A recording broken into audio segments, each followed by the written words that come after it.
Hello, welcome everybody. Welcome to yet another episode of Contemplate or Your Life. Well, in the previous episodes, we've been contemplating Immanuel Kant's questions. What can we know? What should we do? And today we're going to look at the question, what can we hope for? And as we can see by the way the question is formulated, the subject matter is of quite a different structure, let's say, than the other subject matters that we've been talking about. So in our first question, what can we know? It's a matter of can and cannot. So maybe there's some sort of limitation in reality that tells us where that line is. So can or cannot. Then we asked, what should we do? So is there a moral imperative in our way of looking at the world that tells us what we should do and what we should not do? But now we ask the question, what can we hope for? And that suggests a little bit that it's an option. You know, what you hope is somehow connected to an attitude and also to reality, of course. Reality is giving you some sort of boundary of what you can hope for. Well, we're going to look at this question from different perspectives.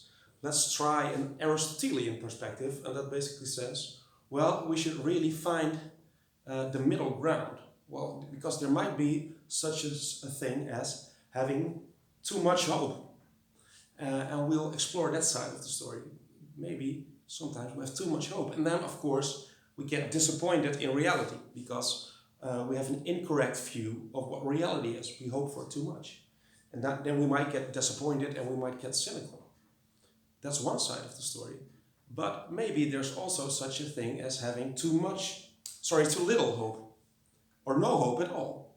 And I would say that we really cannot live without having hope. And that's beautifully illustrated by this next myth that we usually know as Pandora's box, although box is really a wrong translation. The Greek pitos means more of a vat. All right. But maybe for common purposes, I'll just still keep calling it a box then, because that's the way we know it. All right, so Pandora was the first mortal woman. And the gods bestowed many gifts upon her. So she got the gift of beauty and wisdom. And then, for some reason, Zeus, being an asshole that he is, gave her the gift of all the bad things. Everything that's basically bad, disaster, hunger, disease. And he gave it to her in the pitos, the face, or the box, as you will. All right, of course, Pandora was not supposed to open it. But her curiosity got the better of her, and she did it anyway. And all the bad things escaped. Hunger, war, pestilence, all those things escaped, except for hope that remained in the vat. So, what does this really mean, this myth? Well, there's, let's say, an optimistic interpretation of it that says, all right, whatever happens, whatever disaster befalls you, there's still hope. But on the other side, there's also a more pessimistic explanation that says, no, even though we have all the bad things, hope is that one thing that we don't have. So it's a hopeless interpretation, so to say. Okay, let's look at how hope forms us in our early years. And to do that, let's look at another myth, the myth of Narcissus. Narcissus fell in love with his own reflection. In a pool, as the myth goes, but a mirror works equally well, obviously. And what we usually mean by the words narcissism, or narcissist, is someone who is totally self-absorbed, only a person who can only talk about himself, never really hears what other people have to say, and a person that maybe exaggerates his own deeds. Well, some people would say that narcissists have a bit of a too high self-image, let's say. They think too much of themselves. I don't think that's necessarily true. I've met quite a lot of narcissists in my life. And I would say maybe the fact that they're constantly bragging about their what they've accomplished, they're also always bragging about it. Maybe there's some sort of insecurity because they want other people to acknowledge it. So maybe it's not so much of thinking too highly of yourself. But anyway, let's look at narcissism a little bit more closely. Some people would say, psychologists, you could be a narcissist, and it's usually being regarded as a personality disorder. You know, it befalls some people. Some people have that narcissistic personality disorder, and others don't. But maybe, and that's what some other psychologists would say, maybe it's something that we all have, and that we, in the course of our lives, have to unlearn, so to say. Okay, so I'll give you an example. If we are young, obviously, we don't even have a self-image yet. You know, in Lacan's psychology, it is a whole process, of course, from being more or less entangled with your mother, and then certainly growing out of that entanglement as a separate person. So when we do that, we kind of think that the world revolves around us, which it sort of does, obviously, because if you are lucky enough to come from let's say, a regular childhood with parents that love you, usually it's about you. You know, babies just can do all sorts of stupid stuff, and the parents have to look after them. So the world, in a sense, does revolve around you. And then when you show your drawings to your mother, and she thinks, "Oh, that's just so great," and it gets a special place on the fridge, and then we think that we're quite the artists, aren't we? But as we grow up, and remember what I've said in the previous episode about the Dunning-Kruger effect, as we grow up, obviously, we get to learn that the more we learn, the less we know that we don't really know that much. So for most people, growing up basically is a process of being disillusioned all of the time. We think at first quite highly of ourselves, and then reality just slaps you in the face. And then what? And then maybe we can get bitter, and cynical. And maybe that's not really the way to go, but maybe that's a process that we all have to go through. So maybe, in a sense, we're all narcissistic, and we have to unlearn it. But maybe the trick here is not to give up on hope while we do it. Well, let's try to look at hope in a broader perspective, the perspective of nature. As we see here, I've called it evolution as inherently hopeful. Well, let's look at the salmon. The salmon has to return to its river of birth in order to spawn. So it has to swim upstream for quite a while, and it takes all your strength. You as a human try to swim upstream. It's really tough. So the salmon does that and is really exhausted at the end, and maybe it can reproduce them, but most likely not. In a previous episode, we've seen how most animals don't reproduce, and except we've called that a Pareto distribution. It's just a small group of animals that reproduce, just as it is a small group of people who succeed in life, right? Small group of people who think they'll have success even though the other ones won't. And maybe that's sort of natural. So what is the salmon to do? What if there's a salmon that thinks, all right, the chances of me actually getting there aren't that big, and maybe the chances of me reproducing aren't that big, so I'll just stay here and watch Netflix. The salmon doesn't really seem to have that choice. It just goes for it. So maybe in that sense, evolution or nature is inherently hopeful. The salmon can calculate its odds and then just give up on it, but that's not a good way to go. So maybe it's good that we somehow inherently think that we might be successful.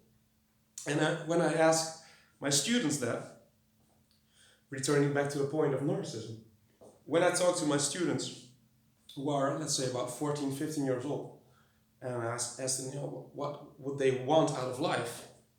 And obviously, they think they're going to be successful. And every single one obviously thinks that. Whether they think they're going to be a doctor or a soccer player or a musician, they're going to be outrageously successful. And I think it's a good thing that they think that, even though it cannot technically be true, because success is a relative term. So in order for you to be successful, there have to be a lot of people who aren't. So statistically, most of those students of mine, they are wrong. But of course, there's no point in telling them that. I think it's good that they think that they're going to be the exception. Uh, the same way that it's good for a salmon to just go for it and try, even though the salmon can get cynical about it and say, all right, my chances really are pretty slim. All right. So I think there's a discrepancy between hope and fear in the way that it is presented to our minds, let's say. Well, let's look at the good and the bad things in this world. Usually, the good things in our world, and let's look at this graph right here. This graph shows absolute poverty in our world. And that's been indicated by the red here. So we see that most of history, and obviously this goes back all the way to prehistoric times, most of history, most people, by far the most people, have been living in absolute poverty, which is, I believe, defined as below two US dollars a day to live by. All right. So most people have been beneath this line, and then we see, starting in the 1900s, and really only in the generation of your grandparents, when there's more people not really starving to death than there are people starving to death. And now, especially in the Western world, by far the most people are out of extreme poverty, and there's a small minority of people still, unfortunately, that live in poverty. But the point here is, how did we get to that point? This is a process of people cooperating, sharing knowledge. That's how things go well. It's always a process. But things can go really acutely wrong all the time. Think about yourself, your talents. You've been studying years to get a degree in this, that, or the other. And you've practiced your piano every day and you play hockey, all right? So now that you're a great hockey player, and that's a matter of all accumulating effects. You've done it, you've done the time, you've done the work. But then, if you walk down the street, some psychopath with a knife can just kill you, and then it's over. So the things can go wrong really easily, while the things are going well in ways that involve more time. That's a process. By comparison, let's say I live in the town of Nijmegen in the Netherlands. Let's say that I want to kill every person in Nijmegen. And it's about 150,000 people. So I take up all my guns and I shoot everybody that I can find, and maybe some of them aren't dead on them. All right. So maybe I kill like 138,000 people. If that's the case, you'd be sure that my face would be on the national news for days, and my face would be in collective unconscious of many, many people. They would know about me if I was that sort of killer. All right, but the fact that every day that we take 138,000 people every day out of extreme poverty, and we've done that for the last 20 years, which is basically this graph right here. You don't really hear about that, do you? So the good things, even though this is going well for every day for 20 years, the good things are usually not what you hear in the news. The news is usually about what goes wrong. So therefore, you might be inclined to be less hopeful. That would be accurate. Maybe you should be more hopeful about the state of the world. So fear, let's talk about fear.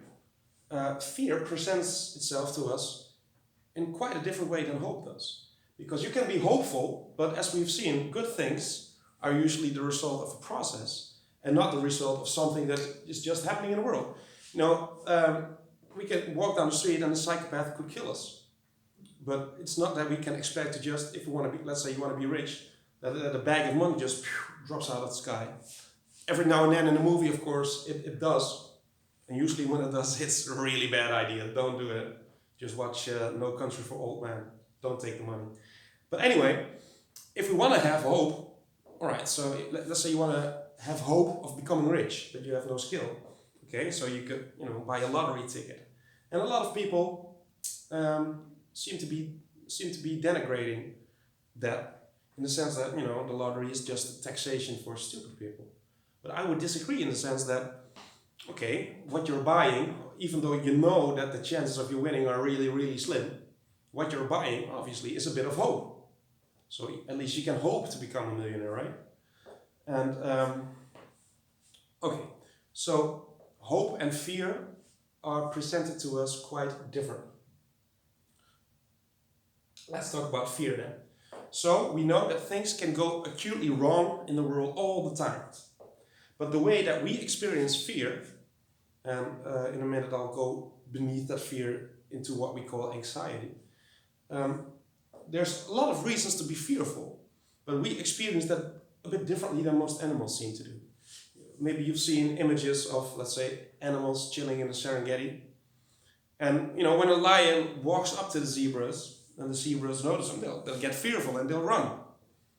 But usually what we see when the lions are just chilling, in the shade, then the zebras don't really seem to be that fearful, even though they should, because there's still something that could eat them in their proximity. Okay, so animals only seem to be fearful when there's something acutely threatening them.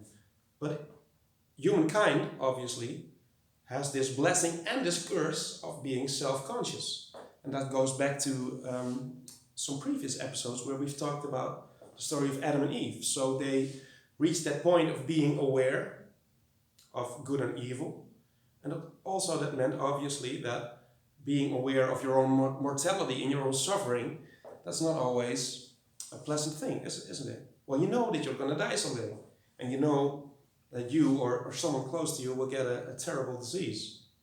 And that's not so good, is it? But we know the bad shit is coming. Well, let's think about fear in the context of, let's say, a more natural environment. Some philosophers and psychologists have called our consciousness let's say, an intention or an agency-seeking machine. Meaning that when we hear some sort of sound in the bushes or something, we usually presume that it's something that is doing it. Like a tiger. Something is doing it. And we might be wrong about it, just might be the wind. But you could easily imagine that it's much safer for you to think that it's a tiger, even though it's the wind, than the other way around, thinking it's the wind when it's a tiger, because you'll get eaten. So it makes perfect sense for us to always seek agency in nature. And we know that things can go wrong all the time, and we seek agency behind them, and that will result in basically being fearful all the time, just like a small kid, that is fearful of the dark, because in the dark, that's where our fear takes form. We can't see it, so our imagination can run totally wild on that. All right, let's go one step deeper then. This here is the philosopher Martin Heidegger. And he has got some good points about what we could call existential anxiety or angst. And that's a bit different from fear, let's say. Heidegger calls it in German a Grundstimmung. And I've been thinking a lot about how to translate that into English, and it's quite hard. We could call it a tuning, just like you can tune a piano, Heidegger would say, well, when we think about emotions, usually we think about that our natural state is like emotionless, and then every now and then some sort of emotion pops up into our consciousness. Okay, but Heidegger would say, no. We're always tuned in some sense, just like a piano. It can be falsely tuned, obviously, but it's still tuned, isn't it? So maybe there's a tuning to our way of perceiving the world. And that's what he means by Grundstimmung. So existential anxiety, for him, is already present in the way that we see the world. And also, it has produced, let's say, the success of the West. Because we are, let's say, existentially fearful, or we have this angst, and that's why we have to dominate things. We have to rule and control. And that basically created technology, and with this technology we've basically dominated the world, haven't we? So it has become quite hard for us to really be between the things, Heidegger would say. Let's say to swim in between the stream of things without wanting to control it. So our most primal way of looking at the world is basically, according to him, fearful. All right. So how can we combat that? is there a way of regaining hope? Because, as I've stated, I think there's a sort of primordial hope in us that's also connected to what we could call narcissism. Maybe we think a little bit too highly of ourselves, all right? So what way can we do then? Well, there are things that these sorts of expectations can go wrong. I really like this statement, saying happiness equals reality minus expectations. Well, is this true?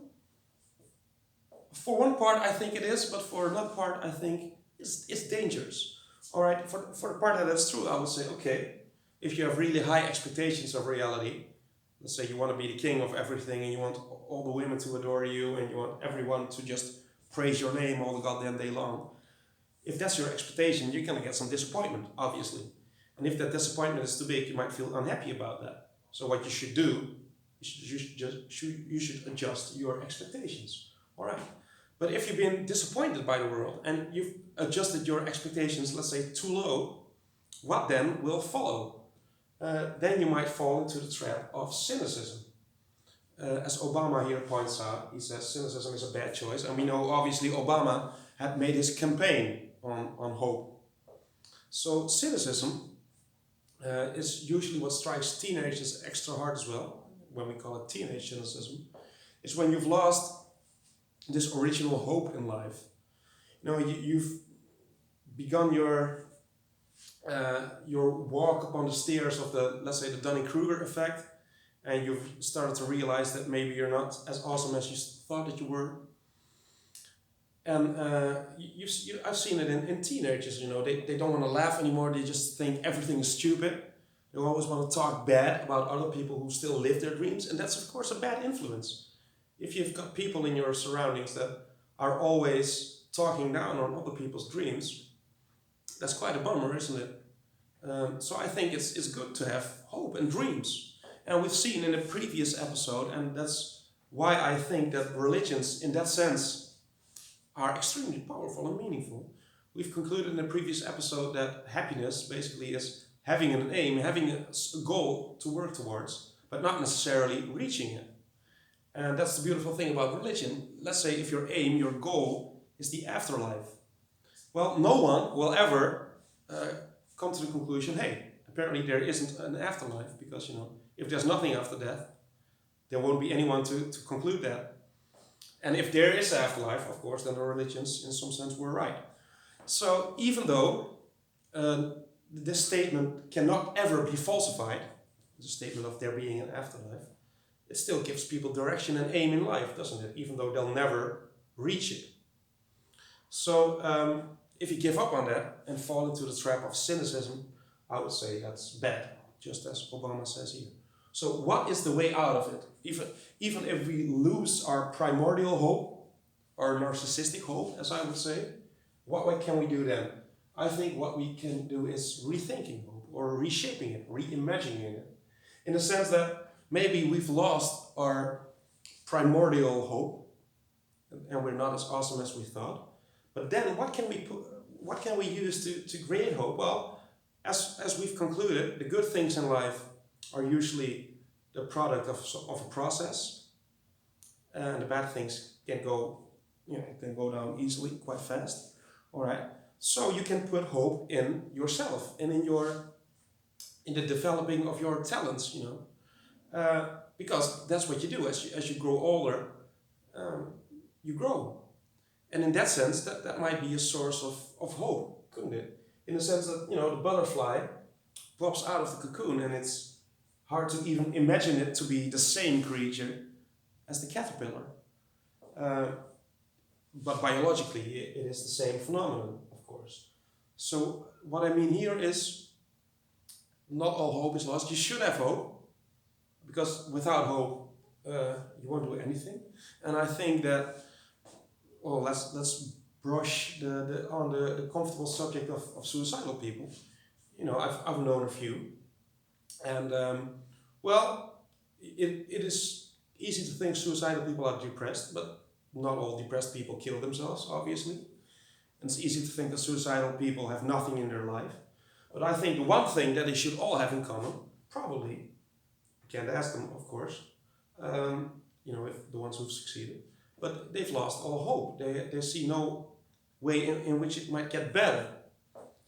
So just as the salmon, he should have hope, even though realistically his chances might not be that great. But you should at least go for it. So even though in life we lose our primordial sense of hope, later on, I think we have to reshape it and regain it. Okay, thank you all for watching this episode of Contemplate or Your Life, and I'll see you in the next one.